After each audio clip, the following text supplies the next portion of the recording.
Hello everyone. तो स्वागत है आप सभी का सैटरडे और संडे के हमारे न्यूज़पेपर डिस्कशन में, जहां पर हम इंग्लिश सीखते हैं न्यूज़पेपर के माध्यम से। अब इंग्लिश में हमारा ये क्या क्या रहता है, हम जो डिस्कस करते हैं, ग्रामर सेक्शन, न्यूज़पेपर कैसे पढ़ना है और वोकैबुलरी। तो चलिए शुरू करते हैं आज का हमारा डिस्कशन। तो अगर हम बात करें आज के हमारे ये डिस्कशन के बारे में, तो आज का जो हमारा चर्चा का विषय रहेगा वो है 26/11 को जो अटैक हुए थे भारत में, ताज होटल पर जो हुए थे, उनकी चर्चा की गई है कि तो उसमें पाकिस्तान के जो हैंडलर्स थे कैसे इन्वॉल्व थे और पाकिस्तान ने उनको लेकर के क्या बोला। तो उन सब चीज़ों को हम करेंगे डिटेल में डिस्कस। और अगर आप बिगिनर हैं तो आपके लिए बहुत ही इंपॉर्टेंट सेशन है ये, और न्यूज़पेपर सीखना चाहते हैं और साथ ही में अगर आपको इस न्यूज़पेपर की PDF चाहिए तो आप नीचे टेलीग्राम लिंक रहेगा, आप उससे हमारा टेलीग्राम चैनल भी ज्वाइन कर सकते हैं। तो चलिए शुरू करते हैं। तो बोला गया है कीप अप द प्रेशर। तो कीप अप द प्रेशर का मतलब क्या होता है? कीप अप बनाए रखना होता है। और प्रेशर का सभी को मतलब पता है प्रेशर का क्या होता है। तो कीप अप का मतलब होता है बनाए रखना, प्रेशर दबाव। तो हेडलाइन पढ़ते हैं, जो सब हेडलाइन लिखी गई है। क्या लिखा गया है? India must seek extradition of Sajid Mir for his role in the Mumbai attacks. अब क्या बोला गया है कि इंडिया हमारा यहाँ पर सब्जेक्ट है अगर हम डिस्कस करें तो, और सीक यहाँ पर जो हमारा वर्ब है की तरह इस्तेमाल किया गया है। एक्स्ट्राडिशन का मतलब क्या होता है? अच्छा, पहले सीक का मतलब देख लेते हैं क्या होता है। सीक का मतलब मांगना भी होता है, ढूंढना भी होता है, तलाशना भी होता है, प्रयास करना भी होता है। तो यहाँ पर प्रयास करने से है। एक्स्ट्राडिशन का मतलब क्या होता है? प्रत्यावर्तन। अब प्रत्यावर्तन को ये बोलते हैं, मान लो हम जो इसमें एक आपको ये साजिद जो हैं, साजिद मीर, ये भारत में जो 26/11 अटैक हो उसमें ही इन्वॉल्व थे, लेकिन हैं कहाँ? है पाकिस्तान में। तो अब इन पे मुकदमा कहाँ चलना चाहिए? भारत में। तो इनको पाकिस्तान से भारत में लाया जाएगा और ये जो काम होगा इसी को एक्स्ट्राडिशन बोलते हैं, प्रत्यावर्तन बोलते हैं। अपराधी को लेकर के अपने देश में लेके आना। Of Sajid Mir for his role in the Mumbai attacks. अब क्या है कि इंडिया को ज़रूर चाहिए कि वो ज़रूर प्रयास करे। एक्स्ट्राडिशन मतलब कि जो साजिद मीर है इनको भारत में लेकर आए, इनका जो रोल रहा, इनकी जो भूमिका रही किसमें? मुंबई अटैक्स में, उसके लिए। तो उन्होंने जो मुंबई अटैक्स में अपना बड़ी महत्वपूर्ण इन्होंने भूमिका निभाई, किसको लेकर के? अटैक करने में। तो इस वजह से इनको भारत में लाया जाना चाहिए और इनके ऊपर केस चले। तो ये बोला गया है। अब और आगे देखते हैं। Reports in Pakistan newspaper. Reports जो इस समय चीज़ें चल रही हैं पाकिस्तान, देखो वहाँ पर अपॉस्ट्रोफी लगा, इसका मतलब का की क्या सेंस देता है ना, संबंध बताता है। तो जो रिपोर्ट्स हैं पाकिस्तान के न्यूज़पेपर की, that a Pakistani court has convicted Sajid Majid Mir, one of the men who planned the Mumbai 26 attacks on terror financing charges, is welcome proof that the search of each of the masterminds must never be given up on। यहाँ तक हमारा एक पूरा complete sentence है। तो पहले हम word meaning देख लेंगे, फिर हम आगे चलेंगे कि इनकी मीनिंग। कॉन्विक्ट का मतलब क्या होता है? कि सज़ा देना होता है। और फाइनेंसिंग चार्जेस, टेरर का मतलब क्या होता है? आतंक फैलाना। और या फिर टेरर फाइनेंसिंग चार्जेस का मतलब क्या है? कि जो आतंक फैलाने में मदद करने के लिए जो पैसा दिया गया है उसको लेकर के भुला गया। और वेलकम सभी को पता है ना। तो अब देखो क्या बोला गया कि रिपोर्ट्स हैं पाकिस्तान के न्यूज़पेपर में कि, अब देखो पहले इसका ग्रामेटिकल स्ट्रक्चर भी देखते। देखो ये कॉमा लगा है, इस कॉमा के बाद में अगला कॉमा जहाँ तक मिलेगा ये सिर्फ एक्स्ट्रा इन्फॉर्मेशन रहेगी न्यूज़पेपर को लेकर के। That a Pakistani court has convicted Sajid Majid Mir, कि न्यूज़पेपर में क्या लिखा था कि साजिद मजीद जो हैं उनको कन्विक्ट कर दिया गया है, सज़ा दे दी गई है। अब साजिद मजीद के बारे में भी जानकारी हमको मिलेगी कॉमा के बाद में। One of the man who planned the Mumbai 26/11 attacks on terror financing charges. अब कह रहे हैं कि वन ऑफ द मैन मतलब बहुत सारे पर्सन इसमें इन्वॉल्व थे, उनमें से एक है कौन? साजिद मजीद, जो कि इन्होंने क्या किया था? प्लान किया था जो मुंबई में 26/11 अटैक्स हुए हैं उसको लेकर के, और ऑन फाइनेंसिंग टेरर है ना, टेरर ग्रुप्स जो थे, टेररिस्ट थे, उनको इन्होंने फाइनेंस किया, उनको पैसा दिया कि वो चीज़ें इंडिया में कैरी आउट कर सकें, इसके लिए। तो इनके चलते क्या है, इनको सज़ा सुनाई गई। अब इसको अगर आपको कनेक्ट करना है पूरा, तो आप यहाँ से इसको कनेक्ट कर सकते हैं कि reports in Pakistan newspaper is proof that search of each of masterminds must never be given up, है ना, given up on. Given up का मतलब क्या होता है, छोड़ देना या त्याग देना होता है। तो कह रहे हैं ना कि जो पाकिस्तान के न्यूज़पेपर्स में रिपोर्ट है कि क्या रिपोर्ट है, साजिद मजीद को कन्विक्ट किया गया है, इनको भारत लाया जाए, है ना, इनके ऊपर चार्जेस लगे हैं टेरर फाइनेंसिंग में और 26/11 में इनका हाथ है। तो अगर इनको चार्ज किया गया है, इनको दोषी ठहराया गया है, तो एक वेलकम प्रूफ है हमारे लिए, अच्छा प्रूफ है हमारे लिए, है ना। और क्या है कि हम जो मास्टरमाइंड्स इन्वॉल्व थे अटैक में, उनको हम छोड़ नहीं सकते, उनको हम किसी तरह से किसी न किसी रूप में सज़ा ज़रूर दिलवाएंगे। ये मीनिंग निकला पहले वाले सेंटेंस का। आगे देखते हैं, कह रहे इन केस ऑफ मीर। अब अगर आप साजिद मीर की हम बात करें तो हमको, अच्छा, जो साजिद मीर हैं तो ये एक लोग और मीन्स सईद, जो अटैक इसमें आपको भी नाम पता चलेगा, तो जो सईद हैं उनके ये रिश्तेदार भी हैं। तो मतलब कि क्या है, पूरे लोग मिल करके इन्होंने प्लान किया था ना। अब आगे देखते हैं कि in the case of Mir Pakistan security agencies had gone so far, far का मतलब दूर, as to falsely declare him dead. मतलब क्या है कि देखो पाकिस्तान की जो सिक्योरिटी एजेंसीज हैं, जैसे ISI है, हैड गॉन, ये बहुत दूर तक चली गई थी। मतलब इतना इन्होंने दूर मीन्स ऊपर तक चली गई थी, फाल्सली इन्होंने डिक्लेयर कर दिया डेड इनको, है ना। मतलब क्या है कि मतलब इतनी हद तक नीचे चले गए ये लोग कि इन्होंने जो साजिद मीर हैं इनको क्या किया, बोला कि ये डेड हो गए, इनकी डेथ हो गई है, तो आप किसको सजा दें, तो ये इन्होंने किया।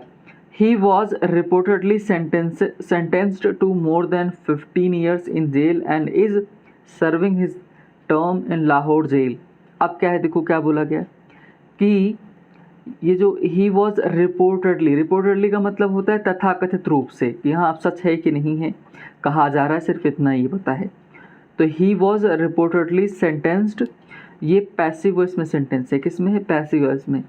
इनको तथाकथित रूप से सज़ा सुनाई गई जो कि 15 साल से ज़्यादा की थी और वो जेल में हैं। इज सर्विंग का मतलब कि जेल काट रहे हैं। इन टर्म, हिज टर्म, जो इनको सज़ा सुनाई गई है इन लाहौर जेल में। और मिस्टर जो है ना, ये क्या है, मिस्टर मीर जो हैं, है ना, अगर हम बात करें मीर की, तो द लश्कर तैयबा, है ना, जो ये LET जो है, लश्कर तैयबा के जो former deputy chief of international operations has been wanted for his role in recruitment for 26/11 attacks, being the handler of David Headley, who carried out the reconnaissance for the Lashkar-e-Taiba during several visits to India and for being in Karachi control room during the Mumbai siege, है ना, जिस समय मुंबई पर attack हुआ। अब देखो पूरा ये एक सेंटेंस है, इसमें बहुत सारे फ्रेजेस का इस्तेमाल किया गया है, क्लॉजेस का इस्तेमाल किया गया। अब आपको इन सब की जानकारी होगी तो आप बेहतर तरीके से समझ सकते हैं। देखिए क्या बोला गया कि जो मीर हैं लश्कर तैयबा के फॉर्मर, FORMER का मतलब होता है भूतपूर्व, जो ये पहले क्या थे, डिप्यूटी चीफ थे, जो इंटरनेशनल जो ऑपरेशन थे, मतलब कि दूसरे देशों में किए जाते थे ऑपरेशन, उनको ये देखते थे। अब उनको क्या किया गया है, अब देखो इस कॉमा से लगा करके यहाँ तक, इस कॉमा तक सिर्फ एक्स्ट्रा इन्फॉर्मेशन है मीर के बारे में।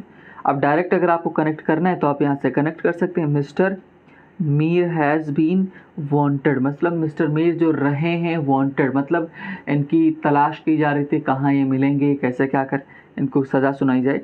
फॉर हिज रोल, इनका जो रोल है रिक्रूटमेंट, भर्ती इन्होंने किया 26/11 को अटैक जो मुंबई में हो उसको लेकर के। अब और ये क्या थे, हैंडलर भी थे किसके, डेविड हेडली। तो ये डेविड हेडली के हैंडलर भी थे। मतलब क्या होता है, जितने भी आतंकवादी ऑपरेशन होते हैं उनका कोई ना कोई एक हैंडलर ज़रूर होता है, मतलब उनको जो सपोर्ट प्रोवाइड करता है और उनकी मदद करता है, तो उसी को हैंडलर बोलते हैं। तो ये हैंडलर थे किसके, डेविड हेडली। अब डेविड हेडली कौन था, who carried out means reconnaissance, reconnaissance का मतलब क्या होता है? रिकॉनेसेंस कि एक तरह से आप क्या बोल सकते हैं कि टोह लगाना, पूर्व परीक्षण, जासूसी करना, सर्वे करना। तो भारत में अटैक करने से पहले पूरी कहाँ पर अटैक करना है, क्या है, जगह कैसी है, कैसे सब सारी चीज़ें की जाएंगी। तो उसके लिए किसको इन्वॉल्व किया गया था? डेविड हेडली को। तो डेविड हेडली इंडिया आते हैं और इनके हैंडलर कौन थे? मीर थे, है ना। ये तो अब ये क्या है कि लश्कर तैयबा के लिए उन्होंने बहुत सारा काम किया, विजिट किया इंडिया को। For being in Karachi, Karachi में रहे, कंट्रोल रूम में रहे ड्यूरिंग द मुंबई सीज, और है ना मुंबई सीज मतलब जिस समय अटैक हुआ उस समय ये कंट्रोल रूम में थे, वहाँ से इसको हेड लीड कर रहे थे अटैक को।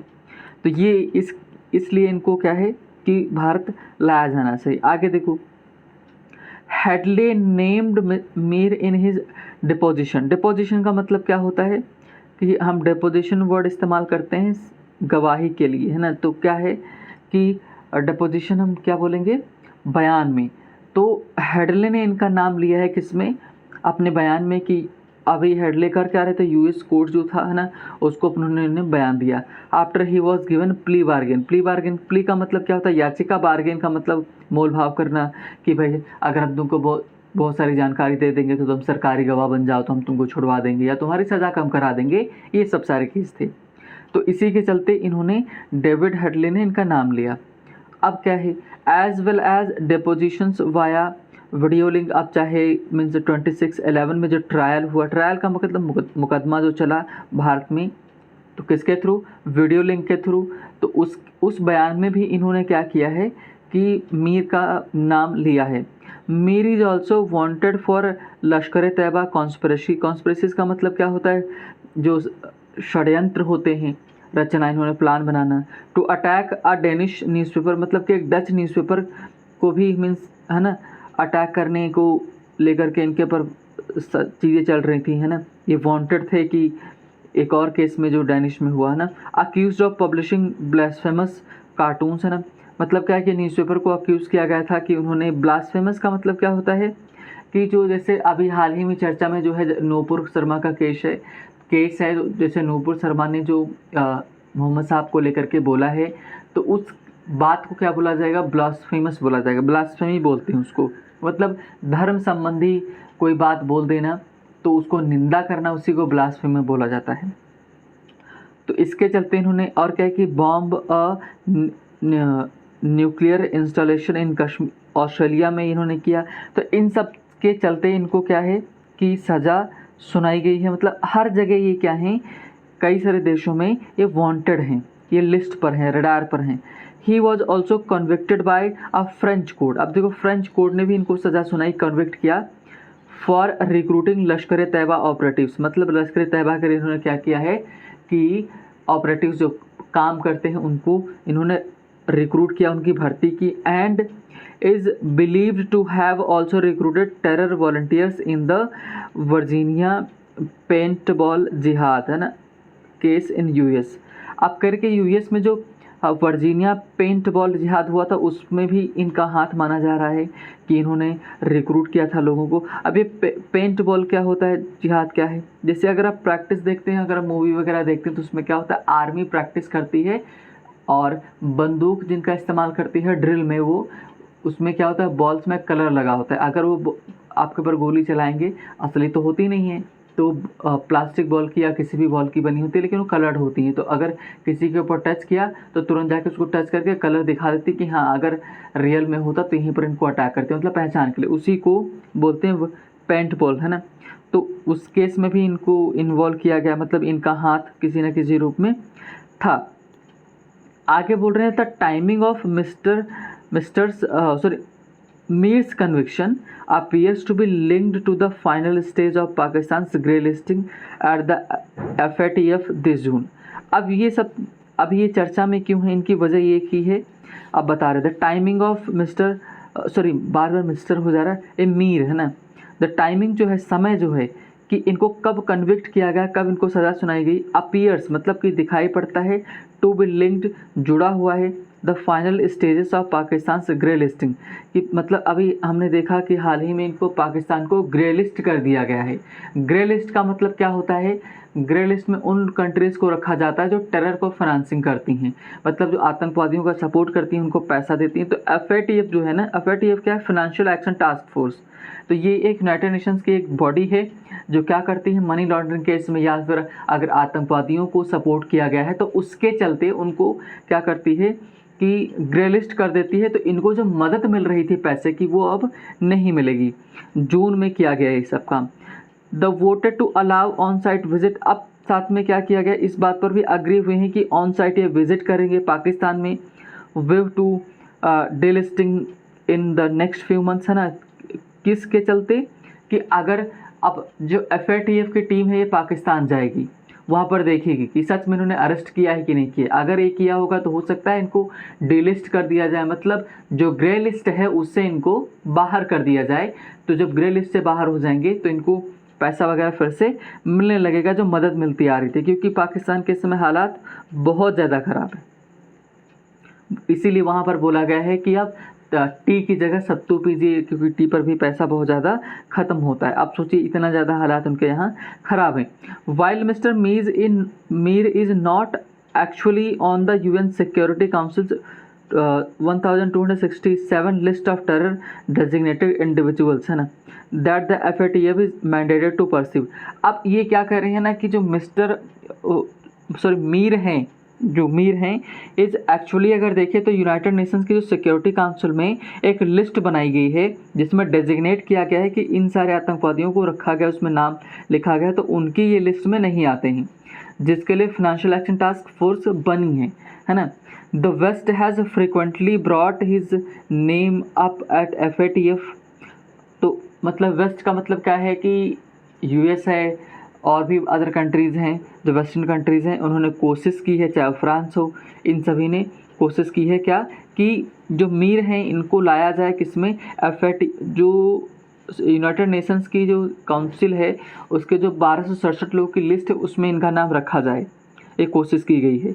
और डिमांड ये भी की गई है कि Pakistan successfully convict leaders of terrorist groups की पाकिस्तान क्या करे, proceeding in demanding that Pakistan successfully convict leaders of terrorist group, जो टेररिस्ट ग्रुप है, आतंकवादी ग्रुप हैं, इनके लीडर्स को क्या करे कि मीन्स कन्विक्ट करे, इनको सजा दी, है ना, ये बोला गया अब तक। अब आगे देखते हैं। If Mir is in fact behind bars, अब यहाँ पर बार का मतलब क्या है, देखो एक ही वर्ड है लेकिन इसके कई सारे मीनिंग निकलेंगे। तो बार का मतलब एक छड़ भी होता है, बार का मतलब जहाँ पर ड्रिंक वगैरह लोग करते हैं उसको भी बार बोलते हैं, और बार का मतलब जेल भी होता है, तो यहाँ पर जेल से मतलब है। कह रहे if mister is in fact behind bars, new Delhi must move quickly to demand his extradition to stand for trial in India. अब कह रहे हैं कि अगर मीर जो हैं जेल में हैं तो इंडिया को मस्ट मूव क्विकली, कि इंडिया को तुरंत रिएक्ट करना चाहिए और डिमांड करना चाहिए इनके एक्सट्राडिशन की, मतलब इनके प्रत्यावर्तन की, इनको भारत लाया जाए और इनके ऊपर क्या चले, stand for trial in India, कि इनके ऊपर इंडिया में ट्रायल चले, इनके ऊपर केस चले, है ना। तो ये बोला क्या, आगे देखते हैं। एडमिटेडली मतलब क्या है, दिस इज़ वर्चुअली इम्पॉसिबल, है ना। कह रहे हैं कि वर्चुअली अगर देखें कि अगर वर्चुअली इम्पॉसिबल टास्क है given the poor state of bilateral ties. अब ये कह रहे हैं कि अगर वर्चुअल रूप में अगर आप देखें तो ना कि मीन्स आभासी रूप में अगर आप देखें ग्राउंड लेवल को छोड़ करके, तो वास्तविक रूप में ये क्या इम्पॉसिबल है, क्योंकि इंडिया और पाकिस्तान के जो संबंध है बहुत ही ख़राब हैं, तो चांसेस ये हैं कि पाकिस्तान इंडिया में इनको नहीं भेजेगा। अब और आगे देखते हैं। New Delhi must also rectify का मतलब होता है इम्प्रूव करना, सुधारना होता है। तो न्यू दिल्ली ज़रूर करे, सुधारे एरर जो गलती हुई है, नॉट परसुइंग, कि परसुइंग का मतलब क्या करना, पीछा करना, mister Mir's addition to the UNSC list thus far, मतलब कि अब तक इंडिया जो नाम ऐड नहीं कर पाया है, जो 1267 लोगों की लिस्ट है जो यूनाइटेड नेशंस के सिक्योरिटी काउंसिल में है, जो टेरर वाले लोग उसमें इन्वॉल्व हैं, स्पेशली जो टेररिस्ट हैं, तो उनमें इनका भी नाम दर्ज कराए।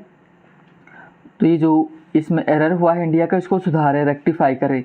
And launch a concerted international efforts, मतलब क्या है एकदम, है ना, अच्छे तरीके से एक पूरा लॉन्च करे प्रोसेस पूरा, और मीर को कहाँ किया जाए, प्रोसिक्यूट किया जाए, इनका ट्रायल हो, इनके ऊपर केस चले for the number of terror attacks he has been involved in, है ना, कि मतलब जितने भी ये टेरर अटैक्स में इन्वॉल्व रहे हैं इसके चलते इनको क्या सज़ा मिले।